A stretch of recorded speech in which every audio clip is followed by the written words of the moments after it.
Romania সহ ইউরোপের বিভিন্ন দেশে পাঠানোর নামে প্রায় ৩০০ যুবকের কাছ থেকে অন্তত ২০ কোটি টাকা হাতিয়ে নিয়ে গা ঢাকা দিয়েছেন এক ট্রাভেলসের মালিক।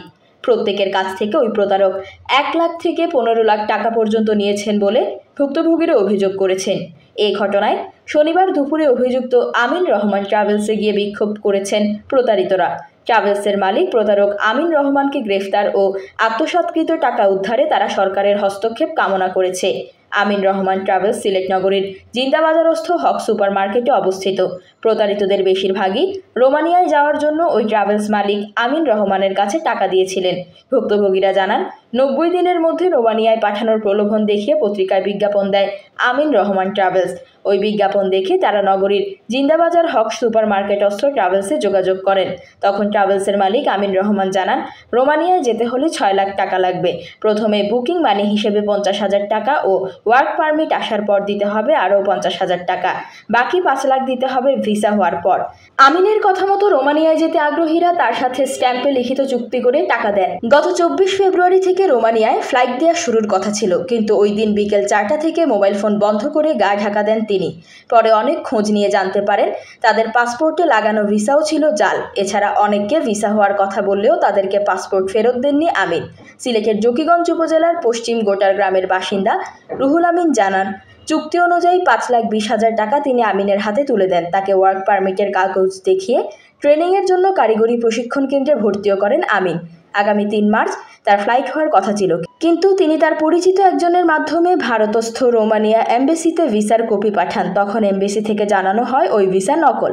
বিষয়টি নিয়ে তিনি আমিন রহমান ট্রাভেলসের কর্মকর্তা রাজীবের সাথে যোগাযোগ করলে সে জানায় ভিসা সঠিক আছে। এমবেসি অনেক সময় আসল ভিসাও জাল বলে থাকে। কিন্তু ২৪ ফেব্রুয়ারি থেকে আমিনের মোবাইল বন্ধ পেয়ে তিনি বুঝতে পারেন তিনি প্রতারিত হয়েছেন। পুরা ৫,২০,০০০ টাকা আমার কমপ্লিট হয়ে গেছে। ভিসা আমি পাইছি, গেছি কারিগরি শিক্ষার ট্রেনিং নেওয়ার সময়। তখন আমি ভিসাটা ইন্ডিয়া এমবেসিতে পাঠাইছি আরেকটা ট্রাভেলসের মাধ্যমে। তখন এমবেসিয়ে বলছে যে এটা ফেক ভিসা। তখন আমি এখানে একটা কর্মরত রাজীব নামে পরিচিত রাজীবরে বলছি, ভাই এই থেকে পর্যন্ত আলামিন বাইক কই বলে, উনি এখন এখানে নেই, আমাকে বলেন বলে ভিসাটা তো ফেক। উনি বলছেন যে ভিসা ইন্ডিয়াত এমবেসি যেগুলো পাঠানো হয় ইন্ডিয়া এমবেসি ওগুলো বন্ধ করে রাখছে, যেটা ফাটাইবে আসল ফাটাইলেও নকল দেখায়, নকলটা ফাটাইলেও নকল দেখায়। তখন ওনার উপরে আমি বিশ্বাস করে ৫,২০,০০০ টাকা আমি ওনার সাথে লেনদেন করছি চেকের মাধ্যমে। ও যে সিম বন্ধ করছিল আর এখনো পর্যন্ত মানে খুলে নাই, যে ওই থেকে পর্যন্ত। তখন ভাই আমি বাসা মরাই আমার লোকের সমান হয়ে গেছিল। আমি বলেছি আমার হার্ড স্ট্রোক হবে। মৌলভীবাজারের রাজনগরের মাহবুবুর রহমান মঞ্জু নামের এক প্রতারিত যুবক জানান, ঢাকা থেকে তার ফ্লাইট ছিল ২৪ ফেব্রুয়ারি, এজন্য তিনি আগের দিন ঢাকায় যান। কিন্তু বিকেল ৪টা থেকে আমিনের মোবাইল বন্ধ পান। তখন তিনি বুঝতে পারেন টাকা নিয়ে আমিন পালিয়ে গেছে। পরে হতাশ হয়ে সিলেট ফিরে আসেন। মঞ্জু জানান, তিনি বাড়ির জায়গা বিক্রি করে আমিনকে ৭ লাখ টাকা দিয়েছেন রোমানিয়া যাওয়ার জন্য। প্রতারণার বিষয়ে তিনি এবং আরও কয়েকজন ভুক্তভোগী থানায় গেলেও পুলিশ মামলা না নিয়ে কোর্টে যাওয়ার পরামর্শ দিয়ে ফিরিয়ে দিয়েছে। আমার লগে বিচারের এগ্রিমেন্ট কপি আছে, আপনারা চাইলে ডকুমেন্ট আমি সবটা দেখাইতাম পারমু কুলিয়া, বুঝছেন নি? আমি একটা জিনিস হয়েছে ভাই, বিচারারে খালি আমি যে বিশ্বাস করিয়া টক্সি ইলা নাই, প্রচুর মানুষ বিশ্বাস করিয়া টক্সি। আমার এগ্রিমেন্ট কপি আপনারা দেখুক সবে। প্রশাসনের কাছে গিয়া যদি আমরা কোনো ধরনের কোনো হেল্প না পাই, আমরা সাধারণ মানুষ আমরা যাইমুখ হই।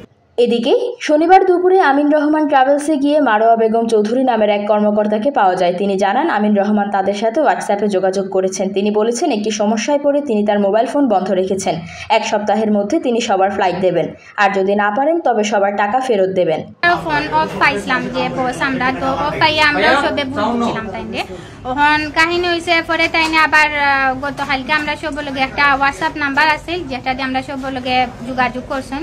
হয়েছেন যে একটা প্রবলেম হওয়ার কারণে তাই আগে এখান থেকে আগে সিলেটও নাই বা দেশও নাই, তাই অন্যান্য আসেন। আর যে ফ্লাইটও আর হতে আসিল ও ফ্লাইট লইয়া ও একটু বেজাল আসেন, কিন্তু সবর লগে হয়েছেন যে ১ সপ্তাহ সময় দিতে, ১ সপ্তাহ ভিতরে যে চালানি হোক তাই সবরা ফ্লাইট দিয়ে দিরা। তবে উপস্থিত ভুক্তভোগীরা জানান, আমিন যে হোয়াটসঅ্যাপ নম্বর থেকে কথা বলেছে সেটি দুবাইয়ের। সে বাংলাদেশের ভেতর গা ঢাকা দিয়ে দুবাই নাম্বারে হোয়াটসঅ্যাপ ব্যবহার করে ধোঁকা দেওয়ার চেষ্টা করছে।